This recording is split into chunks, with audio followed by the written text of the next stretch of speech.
This is your beloved Minister Austin Smith with ZMR Radio on the Wake Up Call. Wake up. Wake up. It's high time. All right, we do always rise, giving all the kabod and all the kabod to the Most High Yah. There has been Yahusha HaMashiach. Always truly and grateful for another another chance, another opportunity to be before you all to speak to the bar. And even more so beyond that, another opportunity to not so just be able to speak to the bar, but be able to live by it. Every day is an opportunity for us to grow closer and closer to perfection. And without understanding the value of that, we just get stuck in the motions of living, stuck in the motions of going, but we don't realize the purpose for which we have this time.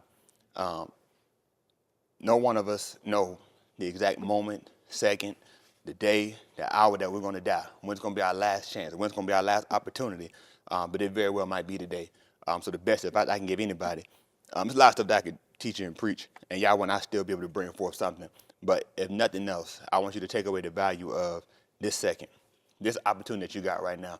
You might not get another one, so you better make sure everything that you got that you can get right today. Everything that you got wrong, fix it today, because this might be your last chance. Go ahead and get me that Romans chapter 15 and verse 4. Woo! I'm not going to lie to you, baby. I am excited. I'm excited. This is the best day of my life. This is the best day of my life. Do you realize that I have a chance right now to be better than I was yesterday? I don't know if I'm going to get it tomorrow, but today, this might be my last today. This might be your last today. This is all you got. Matter of fact, before we even get to Romans 15 and 4, give me Tahallin 122 and verse 1. They'll call it the book of, matter of fact, go give me Romans 15 and 4 first. We'll bounce around a little bit. I told him before the show started, it's like being I don't know where we're going to go, but I tell you what, I'm thankful. I'm thankful for the opportunity, because regardless of where we go, Yahuah predestinated it. I'm just waiting to see how you allow it to move. Go ahead and give me that Romans 15 and 4. Listen to the book. For whatever Nikatal before. For whatever was written before. The thing that preceded before now. Come on. Nikatab to Lamed us. They were written to do what? Lamed us. They were written to teach us, to show us how to be like Yahuah and Yahusha. Come on. So that through endurance. Matter of fact, if the writings were given to teach us how to be like Yahuah and Yahusha, then guess what that means we are right now? We're not like them.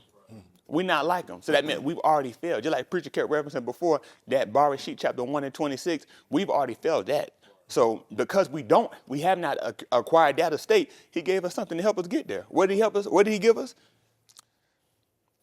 So that through endurance and through the Nakumath, he gave us the writings. So that through endurance and comfort, come on. Of the Ketubim. Comfort of the Ketubim, comfort of the things that were written aforetime, that we can do what? We might have tikva. That we might have tikva, we might have hope, we might have an opportunity, we might have encouragement. It seemed crazy that I would just bust out yelling, but I tell you what, I got an encouragement. I have an opportunity. This is what you got to realize. You know how many people didn't wake up this morning? You know how many people are awake but still sleep? You know how many people don't even know that they sleep? I was texting Jahi, and I said, you know what? I was debating, because the preacher, he let me kind of decide for the most part what videos get put out in their full capacity on YouTube.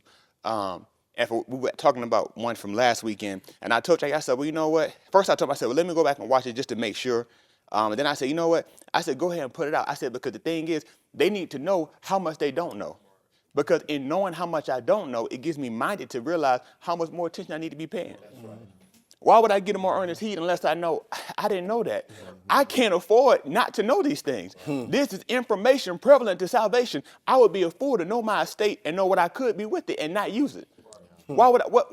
What did he give it to us for? So we can become like who? Yeah. Become like him. So if I don't use it, who am I like? Not like him. You not like them. Yahuah and Yahushua. Go ahead and give me that Tahallin, the Tahallin 122 and verse 1. Yes, sir. They're called the book of Psalms. Listen to the book.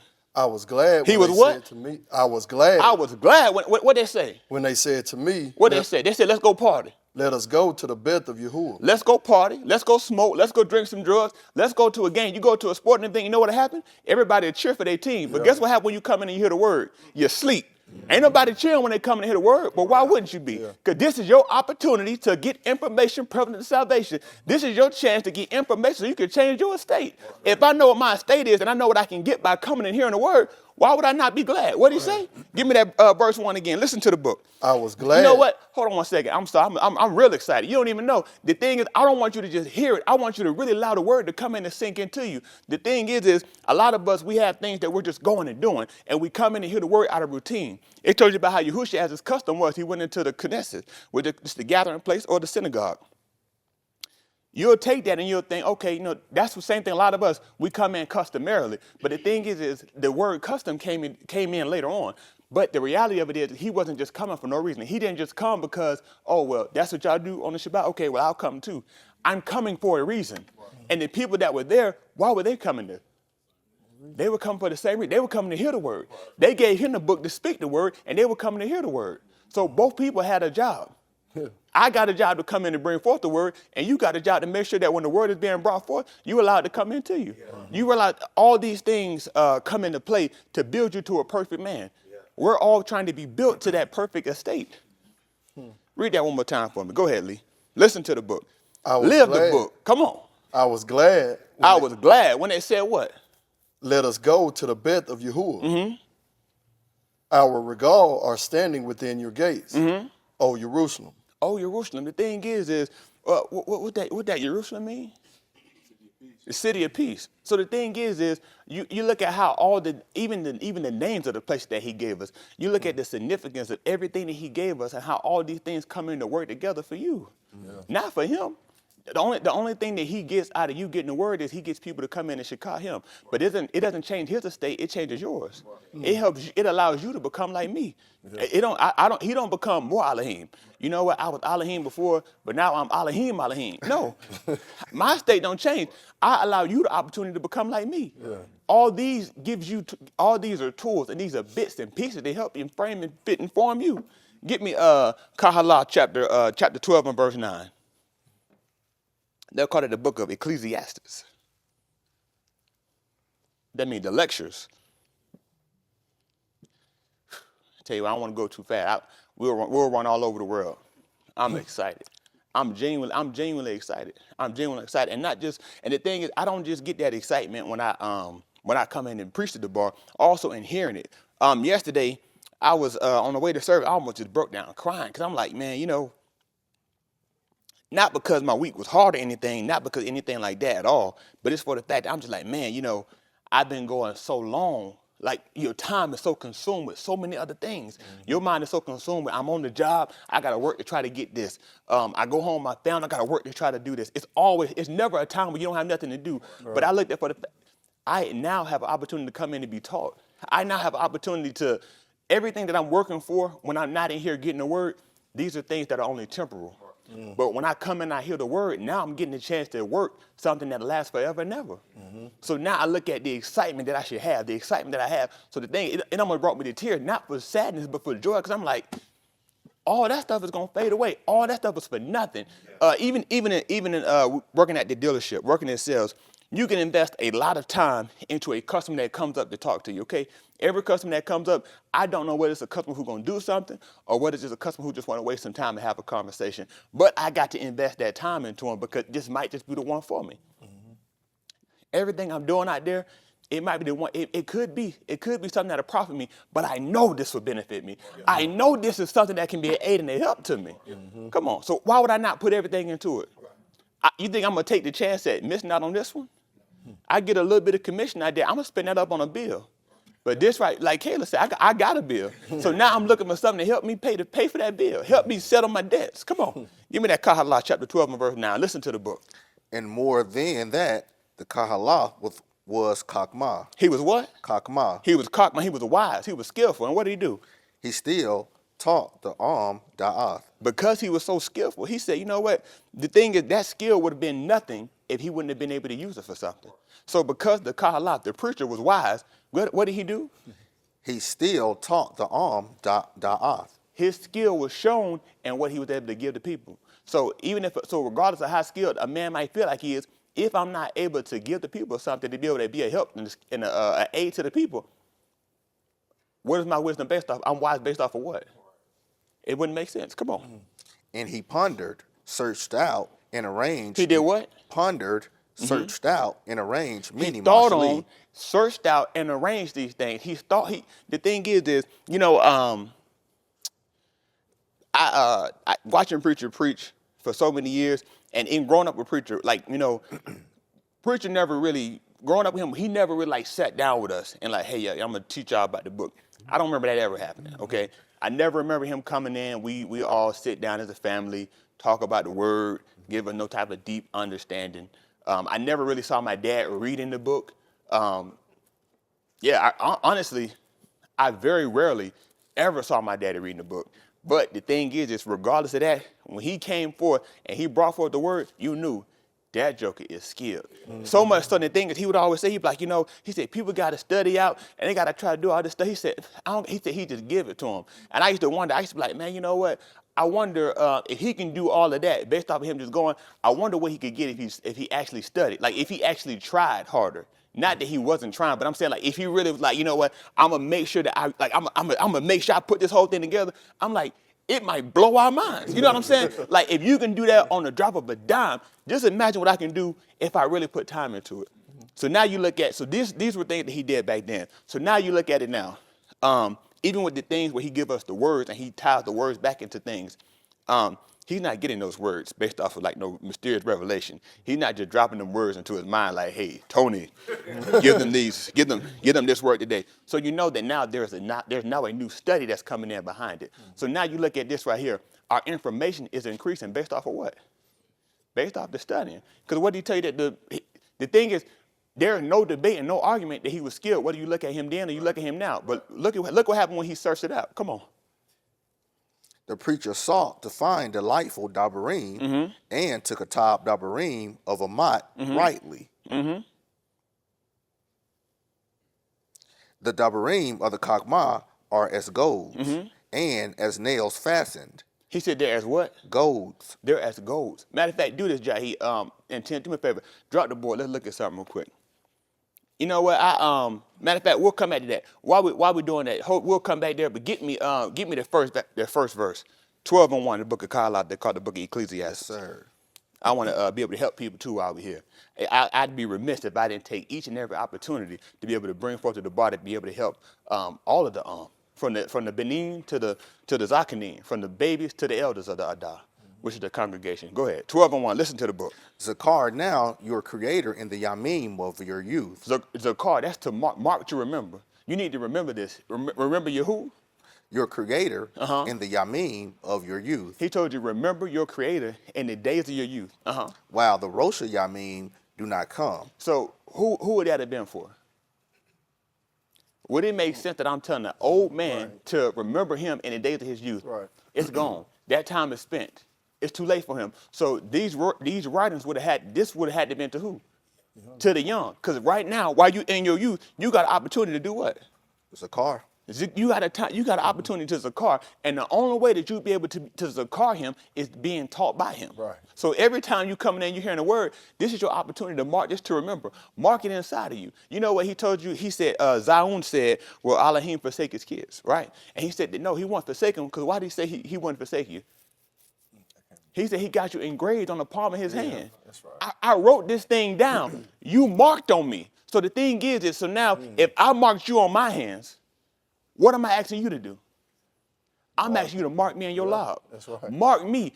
Remember me. I wrote this. I wrote your name down. Your specific name is written down. Right. You know what happened when they went in the 20th chapter of the book of Yahuah, when he showed Tammuz his hands? Guess what he should have saw? He should have saw his name was written. That's right. You know what? We talk about getting your name written on high. First, your name got to be written on these hands. I'm marking you down so I don't forget you. People think that it was just as simple as them putting nails in his hand. No, they were engraving in something. They were engraving your individual name. Your specific name was written down so this man don't forget you. The thief that was on the cross with him, what he asked him to do? Remember. He told him, remember me. That's the same thing I'm asking him. You know how much stuff I don't stole? You know what? And not so much the stuff not that I stole objects, but I stole time. The time that I have, the ability that I have, the mind that I have. These things were not mine. These things were all things that he loaned me. And he only gave them to me for me to be able to use them in service of him. That's right. But instead of using them in service of him, I've used them in service of other things. Right. So you know what that's going to make me? A thief. So you know what I need him to do? I need him to forgive this thief and remember me when he get his mouth cool. Yeah. Come on, preacher. You know what? Preacher quoted this the other day, but how do Yahuah? He allowed all to make sense to be able to give you a little bit more clarity. But anyway, go ahead and get me back at that. Matter of fact, finish that verse 1, I think you're still at, before we move on. Kahala 12:1. Listen to the book. Zakar now your creator in the Yamim of your youth. In the Yamim of your youth. While the Rosha Yamim do not come, nor the Shanim draw near. He told you why the evil days don't come, and why who? Nor the Shanim draw near, when you shall say, I have no pleasure in them. So he told you to do all this before the evil days come and before the years come, that you'll say, I have no pleasure in them. So I'm telling you that there's going to come time, there's going to come a day, there's going to come an age where you get older and you're going to know what? Your mobility not going to be like it was. The things that used to give you joy, it's not going to be able to pleasure you no more. Right. And you know what you're going to have to do? You're going to look back and you say, it ain't like it was back when I was young. But the reason why you have so much suffering when you get older is because of the wrong you did when you were young. Because you didn't take that opportunity to use the youth and use the things that Yahuah freely gave you to your advantage. You have an opportunity. Matter of fact, each and every one of us, regardless of the age, right, even to the older people, you're going to get, y'all willing, you'll get even older. Matter of fact, I know you're going to get even older because every second you're living, you're a second older than the second before. Right. So every one of us are getting older and older. So every one of us are in the Yamim of your youth because every next second, I'm a little bit older. Guess what? I just aged a little bit more. Did I remember him when I was younger? Did I remember him the second before? So now that means I can't afford to have not a single second where I'm not minded of him. I can't afford to have a single second where I don't consider him because I don't know what's going to happen the next second. That next second might be the second where I'm like, man, if I could have the peace I had 5 minutes ago, one phone call can change your life. True. One incident can change your life. And you know what's crazy? Yeah. You can't go back to the seconds before that. Right. You can't go back to the minutes before that. All I got to do is deal with what I got right now. Right. So the thing is, it's going to come a human judgment because there's a time appointed for each and every one of us to die. And once I get to that time when my moot comes, I can't go back and change the things I did. But while I'm still alive, I have a chance to make necessary changes to make reservations for my soul. Make eternal reservations, something that never ends. But go ahead and jump back down to that 12 and 9 of the same book of Kahala, called the book of Ecclesiastes. Listen to the book. And more than that, the Kahala was Kakma. More than that. He still taught the Da'ath. He still taught the people knowledge. So not only was he wise, but he gave the people information so that way they become wise and they become skillful. Come on. And he pondered. He pondered. Searched out and arranged many mashali. The Kahala sought to find delightful dabarim and to katab dabarim of Amat rightly. The dabarim of Kagma are as goads. 1 second. Before we even go that far, he told you he wanted to arrange it to make sure he arranged it right. Because the thing is without having the proper skill, you can try to arrange stuff and put stuff together, but guess what'll happen? It'll be wrong. It won't be right. So the thing is, regardless of what I have something right, if I use it wrong, it might as well be wrong. You know what? Tim, his motor went down in his truck. And so on the Chevy Colorados, on some cars, you can just take the motor out, pull it from the front, drop it from the bottom. A lot of times it's easier to do that way. But with the Colorados, ironically enough, the easiest way to change the motor on there is to take the body completely apart, lift it off the vehicle, and then you can pull the motor. So the thing is in theory, that seems so difficult, but that's the easiest way to do it. If you got an easier way out there, let us know, because that'll help us. That'll help us save some time next time. But the thing is, it's so difficult to do that. Even to change the starter, even while we're in there, because the starter's right there on the motor, it's like, you know what, you might as well change the starter too while you're there, because why take the chance that a little bit later on the starter go, and I got to take all this stuff apart just to change this one little part. But the thing is that's what you have an opportunity to do right now, even in the days of your youth. You can wait till later on to try to make necessary changes, but you look at how much stuff you're going to have to lose, how much stuff got to be undone just to fix the little small thing about you. Yeah. But anyway, go ahead. What's you at, verse 10 now? Verse 11. Verse 11. We'll start at the beginning of verse 11. Listen to the book. The dabarim of Kakma are as goads. The words of wisdom The words of the wise are as goads. And this is what goads is right here. Matter of fact, go ahead, keep reading. And as nails fastened by the masters of collections. He told you two things that he considered with the words of the wise. He told you one is his goads. Let's look at what goads are. These are goad. Definition, provoke or annoy, so as to stimulate some action or reaction.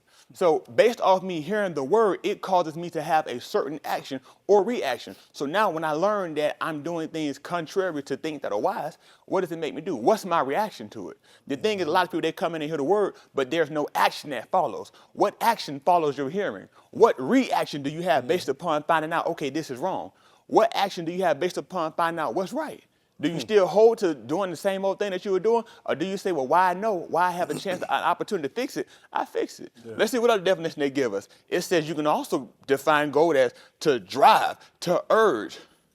You can drive or urge somebody based off the word. I'm provoking you to move in a certain direction. Let's see what else he got. He says it also can be as a noun. It can be used as a spiked stick used for driving cattle. All these things come back to doing one thing. You know what? They gave you all these different definitions, but they all combine to doing what? Provoke or annoy somebody or something. Because we carry back down to the cattle so as to stimulate an action or reaction. Mm-hmm. That's what the whole point of all the writings that I could ever give you is all to stimulate or provoke you to a certain action. Yeah. And then what else he told you? After he told you about the goals? And as nails fastened by the masters of collections. He told you, and as just like nails fashioned by the masters. Get me the Abarim, the lexicon. We'll go down, show them the noon. Because the thing is even when preach started, he talked about how, to really understand the words, you gotta go back and understand how they saw things back before. So the thing is guess what they would have been? Guess what they would have been doing? They would have had cattle. So they would have known, okay, if I want my cattle to move, how do I make them move? I use this sharp stick to poke them, to urge them to keep going. Move. Come on, move. Now they have them, I think some farmers, they even use the ones that have, instead of like a spike, they use the one that have electricity on to shock them. They'll shock them to move. You know what happened? Sometimes you hear the word, it's shocking. Yeah. It's quite shocking. Or that thing might come in and prick me. Yeah. So now either way it goes, it's driving me to a certain point. But the thing is, it's just like when the police come and try to take somebody into custody, when the person doesn't move, when I'm telling you to move, guess what they'll do? I'm going to tase you because you're resisting the word. So now instead of it just you moving based upon hearing it, I keep shocking you because you're not moving. So now you're going to have to, now instead of the thing pushing you to where I need you to go, I'm using it as a punishment. So the thing is, you got two things that can happen with the word. The word can either move you to a direction, or it's going to be used against you to be your condemnation. Anyway, this is the noon right here. I'm sorry, not the noon, the ooh, excuse me.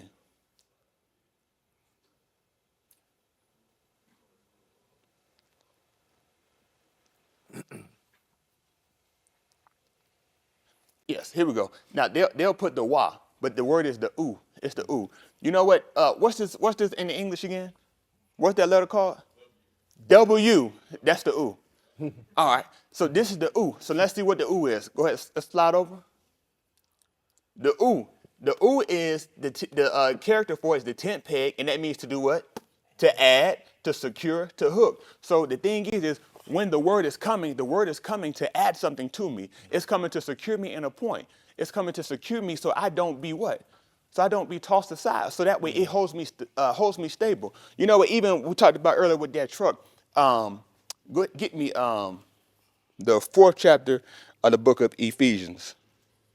Ephesians chapter 4. Even we talked about earlier with that truck.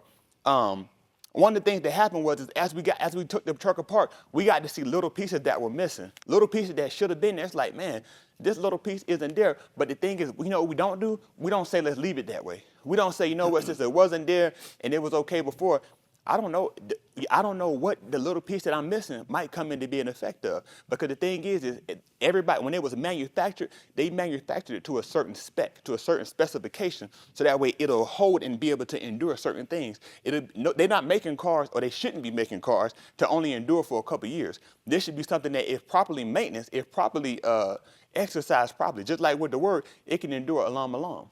That's the same thing that happened with the word. I didn't make man, just like when he put Adam in the garden, He told you that in the union that you eat of the fruit that I told you not to eat of, what was going to happen? You were going to surely die. So the thing is everything else that he gave you was for what?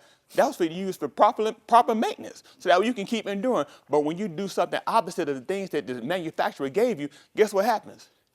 My vehicle stopped operating properly. My vehicle break down, and now what happens? I look at it and I say, oh man, they make these crappy cars. No, I just didn't maintenance properly. The manufacturer told me what to do, but I did something opposite. Right. So I put the blame on the manufacturer instead of the faults in me. Yeah. I'm a bad vehicle owner. A lot of us, just like we talked about how I was a thief, and the reality of it is all of us have been thieves because we have not done things according to the way the manufacturer specified, according to the writings. Go ahead, give me that, what I got you, the 4th chapter of the book of Ephesians? Yes, sir. Listen to the book.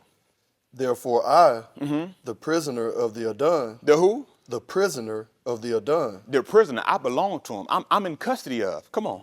implore you to halak when being worthy of the calling with which you have been called. So the prisoner is telling me to walk worthy of the vocation that I've been called, worthy of the estate that I've been called, the position that he put me in.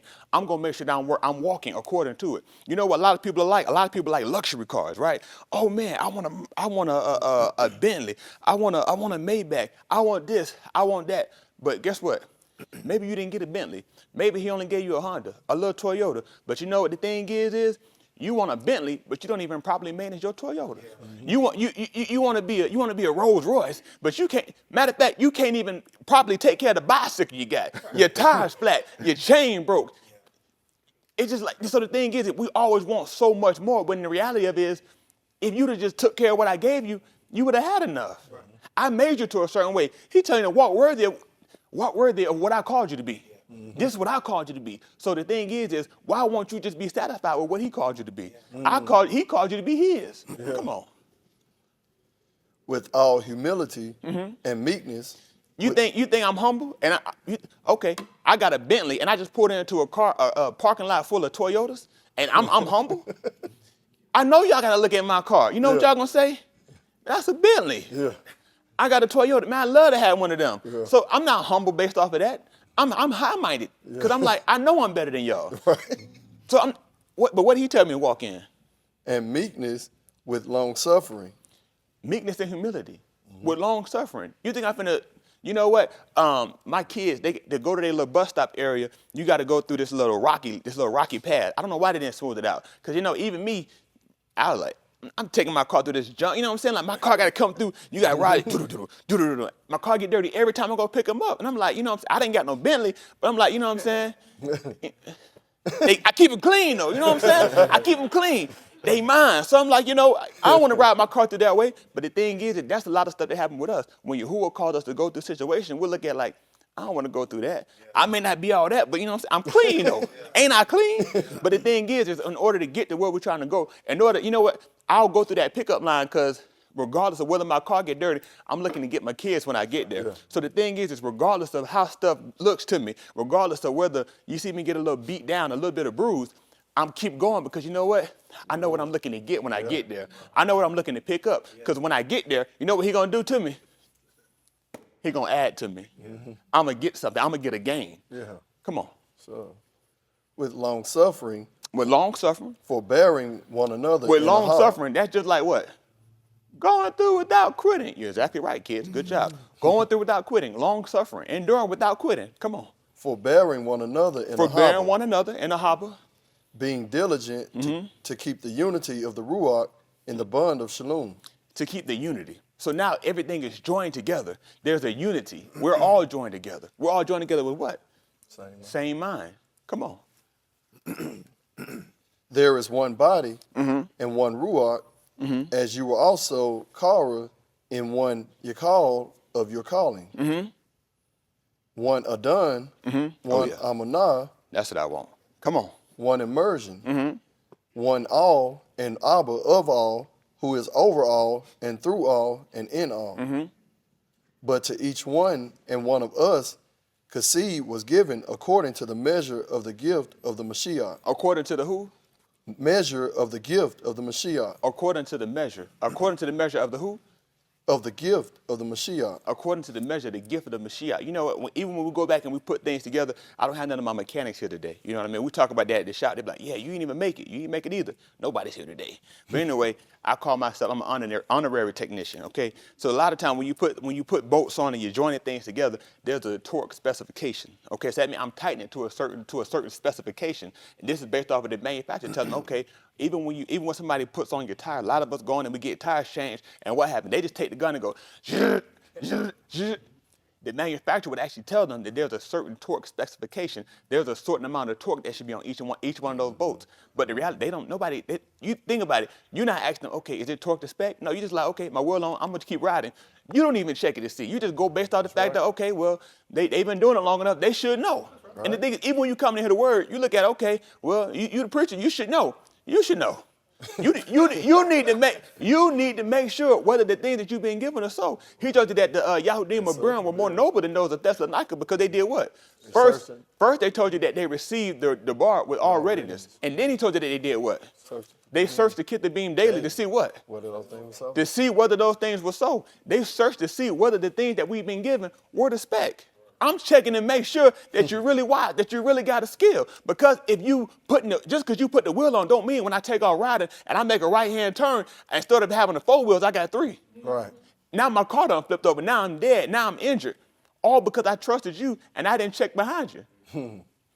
Come on. So, therefore, it says, when he ascended on high, he led captivity captive. What verse you at? 8. Okay, go ahead. We'll keep going for a second. And he gave Baraka to Anashim. Now that he ascended and said, what is it but that he also had descended first into the lower parts of the Orats? He who descended in the same also that ascended up far above all the Shamayim, so that he might fill all things. And he gave some at Shalakim. Right, he gave who? Some at Shalakim. And some as Nabaim, and some evangelists, and some as Roim and Moray. He gave some as preachers and teachers. Come on.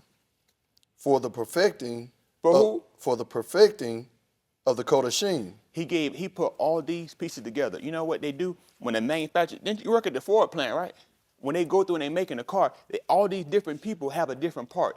Everyone, originally, before they put so many machines into doing it, what happened, things were working more of like an assembly line. So my job was to do this. The next person does it, they add something to it, and their job is to do this. The next person goes, their job is to do this. So that way, they all could do what, Lee? For the perfecting of the Kodashim. So that way, the car can become perfect. That's the same reason why Yahuah gave all these different gifts, for the perfecting of you, for the perfecting of the Kodashim. Just like we talked about that car. Those bolts, everything is torqued to spec. All these different pieces come in to be joined together so that you can be formed and fashioned according to perfect. So. Because without me knowing how to properly exercise my gift, without any one of the gifts he named, knowing how to exercise it, then you're going to be lacking. Just like that's why the Kahalath was wise. He sought out to set in order many Mashali. He started to make sure that I arrange this thing correctly because I don't want to get too cocky in my skill that I start to just rely on myself. And next thing you know, that ain't tightened all the way. And so now your car broke down. It ain't even because of maintenance, just I didn't build it right. I'm not built properly. That's what happened a lot of times when they build cars. You know what happens? You know what happens a lot of times? New things that you buy. You buy a new car, you know what's going to happen? Give it a little bit of time, a recall going to come out. You know what they're going to realize? Hey, you know what? We thought this was good, but come to find out, bring it back, we messed up. You go buy the new iPhone when the new iPhone come out, and what happens? It always messed up. There's always bugs whenever they put out new stuff. You know why? Because there's so much of a rush I want to just go ahead and rush to put this out that it'll have a defect in it. Yeah. So that's the point of why people will be like, oh, you come in and hear the word, and you want it to go fast, but the thing is I can give you something fast. I can get you in and get you out, but you might have a defect. Now, the thing is now when it comes time and the man come to purchase you, when he come to try to take you, you think he going to say, you know what, I took you, you wasn't ready, so I'm going to send you back unless you get another chance. It's not going to happen. It's not going to happen. When he comes back and take each and every one of us, matter of fact, get me Ibrahim 9:27, Aki Chris. Yes, sir. When he come and he get each and every one of us, I'm going to get this thing and I'm going to look for it to be just like I want it to be. I'm looking to get it to use it. Because he told you, he asked you to walk worthy of the vocation with which you were called. If I get a car, I'm not looking for a car so I can see how much time I can spend at the shop. If I buy a car, I'm not going to see how much time I can spend at Right Trade Motors. It's not going to happen. Or at the dealership, you think that's why they give you so much. You go to a new car dealership, you know what they'll give you? They got, you know what? If you don't know, brother, just don't say nothing. That's right. But no, I just mess around. He didn't know where I was going to go. But the thing is, when you go there and you go to the service department, you know what they always give you?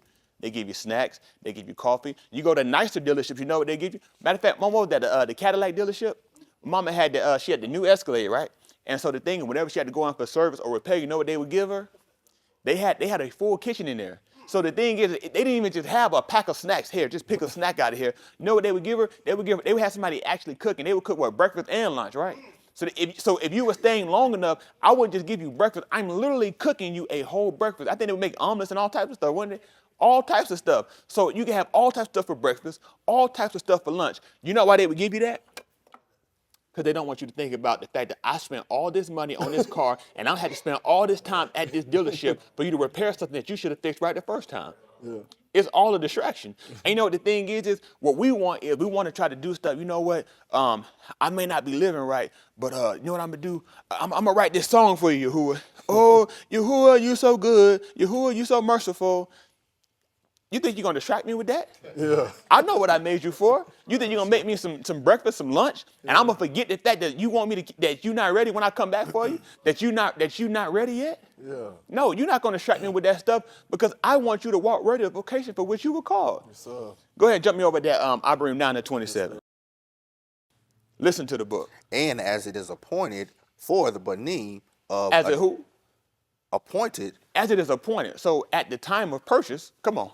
For the Bani of Adam to moot one time. Mm-hmm. So that one time that you moot, that's the time you got to be ready. That's your purchase date.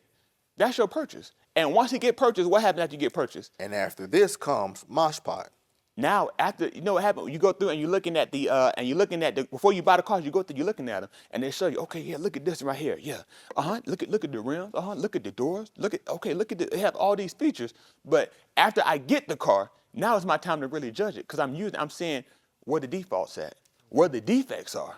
So that's my time. So everything that I have before then is my time to get ready before purchase. So the thing is, he's coming to purchase each and every one of us. Each and every one of us, Yahuah is coming back, and he's looking for a space for his Ruach to dwell. He's looking for a place for him to put eternal life into. So the thing is would he put eternal life in you in your current state? Exactly. That's the thing. If we be honest, you know, a lot of times, even preacher asks questions, and you know what happened? Everybody just get quiet. You know why? Because nobody wants to say, no, I'm not ready. No, I'm not right. You know why? Because we want to pretend. But the reality of it is you think I care if you know that I'm not ready? I'm not getting ready for you. I'm getting ready for him. You think he doesn't know that you're not ready? You think that if I don't say nothing, okay, let's do this.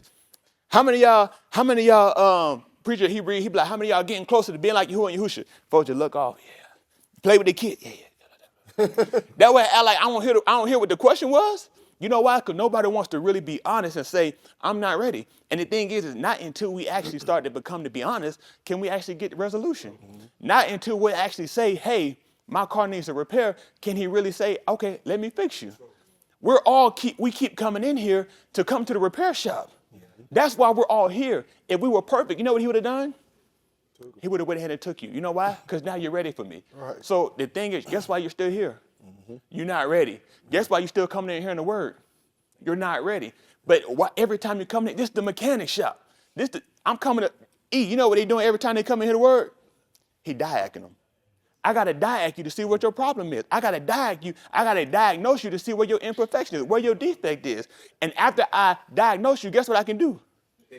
I can fix you, but you're so stuck on making sure I don't want to throw my light. I'm gonna try to hide it. I'm not gonna throw a check engine light. Mm-hmm. You know, even with a lot of cars, we go and we'll fix them. Some cars, it takes longer to throw a check engine light. But the thing is, the problem is there. It just doesn't throw the lights yet. So you'll fix it. You put it back out there because you'll think, what? The car's fixed. It's ready. But then after you go a little bit longer, we might drive your car for, put 15, 20 miles on there. But guess what happened? They pick up the car. They put 70 miles on it. You know what happened? Check engine light come on. So the thing is we all keep coming in here to hear the word, and we'll try to act like, I'm good. You know what, preacher? That was a real good debar. You know what? I'm going to tell you something. You know the most pointless thing that you could do is clap when you hear the word. You know why? What does he get out of that? What does Yahuah get out of you clapping? The thing, I'm not saying not to clap because he's worthy of that, but I'm saying for the fact that we'll feel like, you know what? Oh, I do Yahuah for the word. Yeah, hallelujah. Thank you, Yahuah. But then we go out there and what happened? This is the little test drive right here. But when it's time to really go out there and put it into play and see if the fix really worked, what happens? My check engine light come on. I see that it's some defects in me. Transmission ain't shifting like it's supposed to. That's the same. Even preach talk about transitioning. That's the same thing that happened with a transmission. I'm shifting gears. So the thing is in the times when you should be shifting through situations, guess what happened?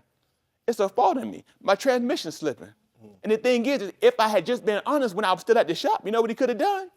He could have fixed me. But the thing is, we rather hide. We rather give a facade to try to act like I'm really ready when I'm not. Yeah. Because, but what he told us at 9:27. And as it is appointed for the Bani of Adam. He told you move. as it is appointed. That's the Moad. It's an appointment. Just like we come in 3 times a year for the different Muads, or the different Moad that Yahuah has appointed. These are all things that he's already pre-established. This ain't nothing new. It's pre-established. I know it's coming. I know the time is coming. Just like Priest talk about people who you're not prepared to come in to be ready.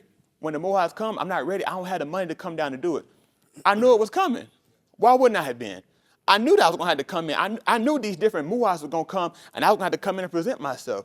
Just like he read it in the 23rd chapter of the book of U'Allah Shemut. When he told you, he said 3 times a year you should keep a Muhad, and none supposed to come before me empty. Why would you come empty if I know that the time is coming? That's the same thing that happened when Yahuah's coming. We're trying to tell you right now. Not only did you be ready for that Muad, you should be ready for this one. Because as it is appointed unto man to do what? For the Bani of Adam to moot one time, and after this comes Mashpat. So guess what? While you're still alive right now, you got a chance to make sure that you fit and frame together. You have a chance to make sure that you use the bar so that way you can become formed and fashioned according to what Yahuah desired. Because if you don't, guess what's going to happen? I'm going to get rid of you. Because I can't use you. And now, what good am I then? That meant that everything that I've gone through, everything that I've learned, all my coming in to be service was for what? What's for nothing? Val had a car, right? Val had a car. Her car needed some repairs, right? But the thing is her frame is so rusted that it's to the point where it's like there's no purpose in putting all this money and time into fixing it because guess what? The frame of it's bad. So I can spend all that time fixing it. I can fix this little issue and it'll work for a little while. But the thing is why would I invest all that into something that can't be fixed? It's too far gone. That's why he told you when we read it in the Kahalath, the 12th chapter, verse 1, he told you to remember to create it in the days of your youth. Before the days come when you say, I got no pleasure in them. That's, you know you can go and you can do so many things that your frame can get rusted. And you know what the man will tell you? You know what the man will say? I can't even use you. You know why? You too far gone. I can't change you. You too far gone. Why would I invest the time in giving the word? Why would I put my ruach in you? Why would I keep correcting you? I got to just give you up. Now, what good is my coming? I'm going to come to the mechanic shop for what? I'm just wasting time and money. I'm just throwing money at a problem that can't be fixed. That's why you have the opportunity right now before you get so far gone that you can actually make proper corrections. You know what? I'll get ready to close out in a second because my phone already ringing, so I know what that means. But the thing is you know what some people do? I was talking to, I came with my wife, John and Eric, and I was saying a lot of people, what happens is their car will start to have a little bit of issues, right? It'll be a little issue like, oh, okay, I got to get an oil change. Or check engine light came on, but right now I don't have 2 things, the time or the money. I don't have the time to come down there, and I don't have the money for the fix. So you know what happened? I'll keep riding on it because I'll just be like, you know, or when I get the time, I'll come in and get it fixed. Or when I got the money, I'll come in and get it fixed. So the problem with that is now because I keep riding on something that's already imperfect, guess what happens? It gets worse. So now what could have been a simple fix, what could have been a simple little oil change, now I lost a motor. So now, if I didn't have the money or the time to fix an oil change, how am I going to replace the motor? It's not going to happen. So you know what I'm going to do? I'm going to give up the car. You know why? Because I'm going to say, well, I can't afford to fix it. So now I'm putting myself even further behind. Right. And the thing is you know what? A lot of people should have heard that because that happens a lot in here. And the thing is, I'm sure it happened out there too, because you know why? Because that's the same mindset that we use when it comes down to hearing the word. The time that you have to be able to use the word to make certain changes, you don't do it because it's not convenient for you at that time.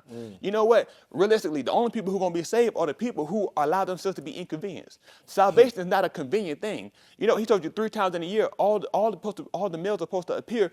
You know what? Matter of fact, when Shah took them out and he went to Pharaoh, he said, let my people go so that way they can keep a Moab for me in a Bamar bar. What did Pharaoh say? He said, you seek to keep the people from their burdens. This is inconvenient for me. I got something that I need them to do. It's not convenient for you to take them out right now. And that's the same thing that happened with us. Even when we hear the word, it's not convenient. Yeah, okay. The word come and the word calls you to make certain separations, to change, whether that be from people, situations, circumstances, or behaviors. And you know what happened? That's not convenient for me. Right now, well, I tell you what I'm going to do. I'll give you something simple. The word will come and you'll learn, okay, I got to keep the Shabbat. Well, right now, my job requires me to work 1 Shabbat a month. But what I'm going to do is I'm working to get to a point where I can find a new job. And when I find a new job, you know what I'm going to do? Then I'm going to keep the Shabbat, right? But the reality of it is once I heard the word, that was my time to make the change. Mm-hmm. That was my time to make the repair. But you know what? It's not convenient. The reality of it is there's no guarantee that he's going to allow me to keep having time to be able to make that change later on. So right now, while you're hearing the word, every time you hear the word, when you hear the word and the word telling you something that you got to stop doing, or the word is telling you something that you need to do, guess what you need to do? Do it then, because you might not get another tomorrow. That's why even when we talked about earlier, when they said, I was glad when they said, let us go into the Beth Yahuah, because this is my opportunity to hear what it is I need to do, whether that's to make a change or whether that's to add something to me. Yeah. This might be your last chance. Val and them had the song, last time to praise him, last time to move. This might be your very last chance. Now, if today is your last day, what would you do different? If this is what I want to ask you. This is what I want you to live like. You're going to die tonight. Tonight going to be the night you die. Each and every, I'm going to die tonight. You're going to die tonight. You're going to die tonight. So what you going to get right today? What you going to hold on to today? Whatever it is you got to let go of, whatever it is you got to separate from, whatever it is you got to fix, whatever it is you need to make sure that you got an understanding of, you better do it today because you ain't got no guarantee of tomorrow. So while you still got breath, while you still got an opportunity, this is the only chance you got to get it right because ain't no guarantee of tomorrow. How do you, Yahuah? You are listening to Dr. Evie.